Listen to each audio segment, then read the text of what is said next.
मुंबईच्या अंधेरीमध्ये मुसळधार पाऊस झाला आणि अंधेरी भुयारी मार्ग पुन्हा एकदा जलमय झाला। अंधेरी भुयारी मार्गामध्ये मोठ्या प्रमाणामध्ये पाणी साचलं, तर पाणी साचल्यानं नागरिकांची चांगलीच तारांबळ झाली।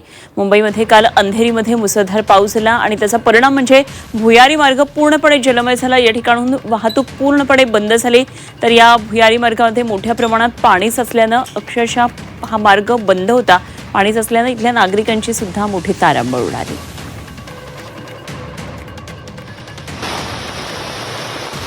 अंधेरी भुयारी मार्गामध्ये एवढ्या मोठ्या प्रमाणात पाण्याचा सगळा प्रवाह दिसत होता, पूर्णपणे हा मार्ग बंद झालेला। या ठिकाणून मोठी वर्दळ खरं तर वाहनांची असते, मात्र पूर्णपणे हा मार्ग जलमय झाल्यामुळे या ठिकाणून वाहतूक थांबवण्यात आलेली होती। तर परिसरातल्या नागरिकांची सुद्धा मोठी तारांबळ त्यामुळे झाली।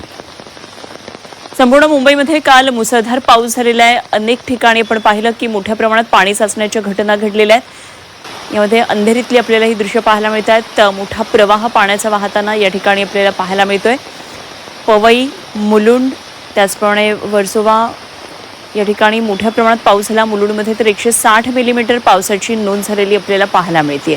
तर काल साधारण मध्यरात्री 12 वाजल्यापासून पहाटे 4 वाजेपर्यंत संततधार पावसाची सुरू होती आणि ठिकठिकाणी पाणी साचण्याच्या त्यामुळे घटना घडलेल्या होत्या। आपण पाहतोय वर्सोवामध्ये 157 मिलीमीटर इतका पाऊस झाला, तर ओशिवाऱ्यामध्ये 160 मिलीमीटर, मुलुंडमध्ये 160, भांडूपमध्ये 120 मिलीमीटर पावसाची नोंद झाली।